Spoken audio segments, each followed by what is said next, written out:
2024 की जीत को पक्की करने के लिए पीएम मोदी मिशन मोड में हैं। दक्षिण में कमल के रथ को आगे बढ़ाने के लिए पीएम लगातार कर्नाटक के दौरे कर रहे हैं। कर्नाटक चुनाव की घोषणा से पहले सिर्फ 3 महीनों में पीएम कर्नाटका में 6 बार गए हैं, जिसमें उन्होंने कर्नाटक को कई सौगात दी है। पिछले दौरे में पीएम ने कर्नाटक के लोगों को 16,000 करोड़ की परियोजनाओं की सौगात दी थी।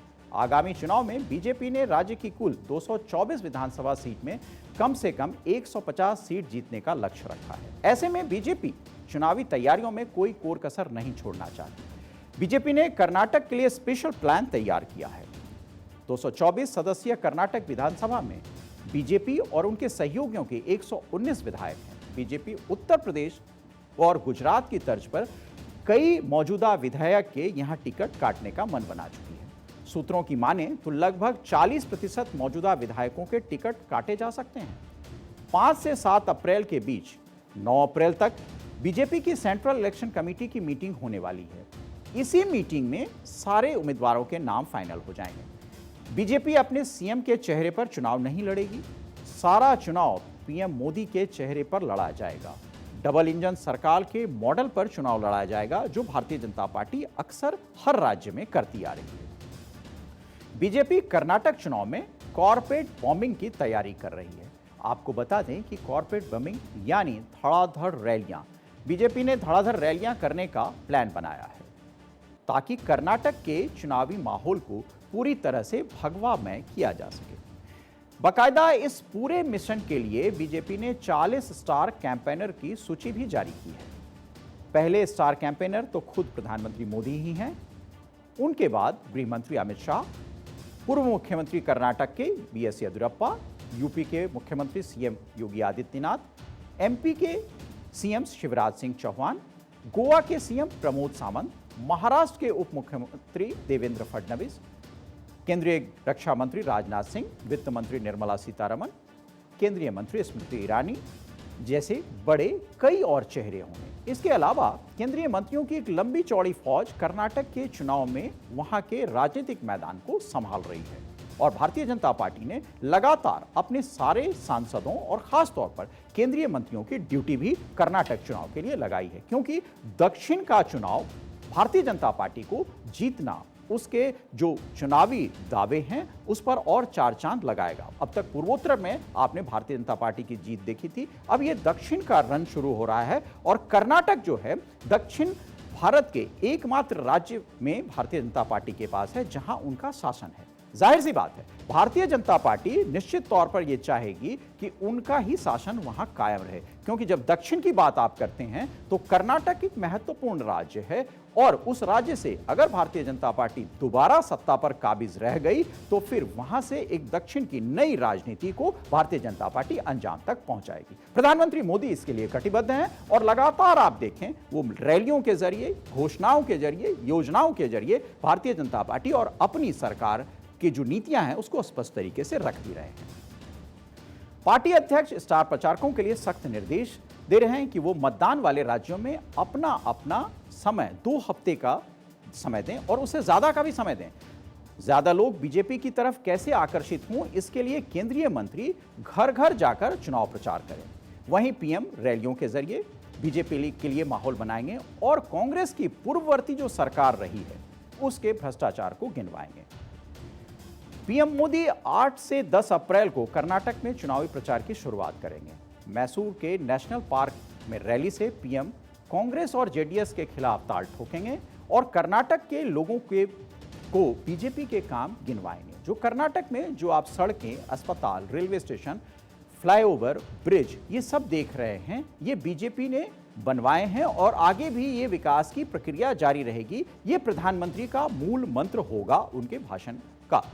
पीएम केंद्रीय योजनाओं से लेकर कर्नाटक में भविष्य की योजनाओं का खाका लोगों के सामने रखेंगे। दरअसल बीजेपी चाहती है कि कर्नाटक का चुनाव लोकल मुद्दों के बजाय राष्ट्रीय मुद्दों पर लड़ा जाए ताकि बीजेपी को इसका पूरा फायदा मिले। कर्नाटक विधानसभा में पूर्ण बहुमत हासिल करने के लिए बीजेपी का लक्ष्य कम से कम 150 सीटें जीतना है। साल 2018 वाली स्थिति में बीजेपी वापस नहीं जाना चाहेगी। जब उसने पहली बार एकमात्र पार्टी के रूप में चुनाव जीता था, लेकिन सरकार बनाने में असमर्थ रही थी। हालांकि सीटें उनके पास सबसे ज्यादा थी और वो सिंगल लार्जेस्ट पार्टी थी। उस समय कांग्रेस और जेडीएस ने सत्ता बनाए रखने के लिए गठबंधन किया था और 29 सीट वाली जेडीएस को मुख्यमंत्री पद दे दिया था। कुमारस्वामी मुख्यमंत्री बन गए थे, लेकिन इस बार जेडीएस और कांग्रेस अलग अलग चुनाव लड़ रहे हैं, उनका समझौता नहीं हो पाया है। अब यह देखना दिलचस्प होगा कि क्या एचडी देवगौड़ा के नेतृत्व वाली जेडीएस एक किंग मेकर के रूप में कार्य करेगी या फिर किसी पार्टी को बहुमत न मिलने पर सरकार गठन का प्रस्ताव कर सकती है। वो ऐसा कर सकती है क्योंकि एक छोटे दल की बहुत मजबूरी भी होती है। तो क्या किंग मेकर की भूमिका में रहेगी, ये चुनाव के नतीजे बताएंगे। फिलहाल भारतीय जनता पार्टी पूरे उत्साह में है कि उन्हें 150 का आंकड़ा कैसे छूना है, उसकी रणनीति पर वो काम कर रही है। आपको बता दें कि साल 1985 से लगातार 2 बार कर्नाटक विधानसभा चुनाव कोई भी राजनीतिक दल पूरी तरीके से नहीं जीत पाया। आखिरकार एक पार्टी ने 1985 में फिर से जीत हासिल की थी, जब रामकृष्ण हेगड़े के नेतृत्व में जेडीएस के दूसरे कार्यकाल के लिए वो सत्ता में वापस लौटी थी। कांग्रेस और जेडीएस ने 124 और 93 सीटों के लिए प्रत्याशी की पहली लिस्ट सार्वजनिक रूप से जारी कर दी है। हालांकि राज्य के राजनीतिक क्षेत्र में प्रमुख खिलाड़ी बीजेपी, कांग्रेस और जेडीएस ही हैं, लेकिन कई अन्य राजनीतिक दल भी कर्नाटक में अपनी किस्मत आजमा रहे हैं। आम आदमी पार्टी भी राज्य में पैर जमाने की कोशिश कर रही है। इसके अलावा जनार्दन रेड्डी की कल्याण राज्य प्रगति party, KRPP, Bahujan Samaj party, social democratic party of India SDPI और all India Majlise Ittehadul Muslimeen AIMIM जैसी अन्य छोटी पार्टियां चयनित सीटों पर चुनाव लड़ेंगी। ये पार्टियां बीजेपी के लिए तो नहीं, लेकिन कांग्रेस और जेडीएस के लिए वोट कटुआ जरूर साबित हो सकती, क्योंकि जितनी छोटी पार्टियां होंगी, जाहिर सी बात है उनका जो वोट बैंक होगा वो कांग्रेस और जेडीएस का ही वोट बैंक है। दक्षिण भारत में दक्षिण के 6 राज्य आंध्र प्रदेश, कर्नाटक, केरल, पुडुचेरी, तमिलनाडु और तेलंगाना आते हैं। इनमें 6 राज्यों में से सिर्फ कर्नाटक में ही बीजेपी की अपने बूते पर सरकार है।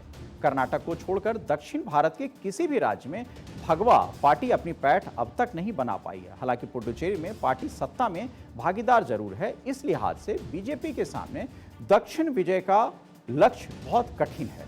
साउथ में बीजेपी को उत्तर भारतीयों की पार्टी माना जाता है। पार्टी को नॉर्थ इंडिया पार्टी का टैग हटाना बहुत मुश्किल है। साउथ में रीजनल पार्टियों का हमेशा से दबदबा रहा है और इतिहास रहा है। आप तमिलनाडु देखें, रीजनल पार्टी से लड़ने के लिए बीजेपी के पास स्थानीय नेतृत्व की वैसी कमी है जो राष्ट्रीय स्तर पर उन्हें नहीं है। तो स्थानीय नेतृत्व को डेवलप करना बीजेपी के लिए एक चुनौती है। दक्षिण भारत में बीजेपी के सामने अपनी एकमात्र सरकार को बचाना भी एक चुनौती है और उसे रिपीट करना उससे भी ज्यादा बड़ी चुनौती है। क्यों कर्नाटक बीजेपी के लिए जरूरी है, ये आपको हम समझाते हैं। कर्नाटक के दम पर बीजेपी तेलंगाना में भी जड़ें मजबूत करना चाहेगी। कर्नाटक जीत के बाद बीजेपी का अगला लक्ष्य तेलंगाना विजय का होगा, जहां बीजेपी ने अपनी जड़ें मजबूत की है।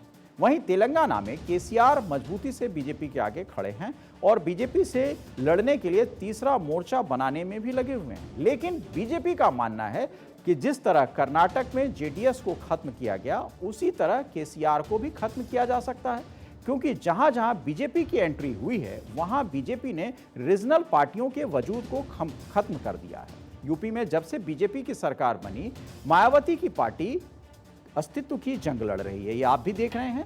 गुजरात में बीजेपी की सरकार है, रीजनल पार्टी का नामो निशान कहीं नहीं है। आप बीजेपी को चुनौती देने गई थी लेकिन बुरी तरह हार गई। मध्य प्रदेश में बीजेपी की सरकार है, वहां भी रीजनल पार्टी नहीं है। कांग्रेस और बीजेपी आमने सामने की फाइट में है। कर्नाटक में भी बीजेपी के आने के बाद जेडीएस वजूद बचाने की लड़ाई लड़ रही है। वो अलग बात है कि सिर्फ 29 सीटें आने पर कांग्रेस ने उसके साथ मिलकर सरकार बना ली थी, क्योंकि कांग्रेस बीजेपी को रोकना चाहती थी।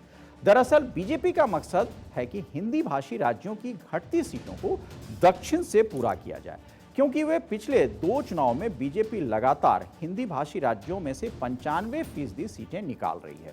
बीजेपी चाहती है कि वहां से जो भी घाटा हो वो दक्षिण से पूरा किया जाए। इसलिए कुछ दिन में मोदी मंत्रिमंडल में फेरबदल भी हो सकता है, ऐसी चर्चाएं हैं। और कर्नाटक ही है जहां से आगे आने की राह आसान होगी। दक्षिण विजय में सफलता मिलेगी, वरना यह मैसेज जाएगा कि बीजेपी दक्षिण की पार्टी नहीं बन सकती। बीजेपी हिंदी भाषी राज्यों की ही पार्टी है।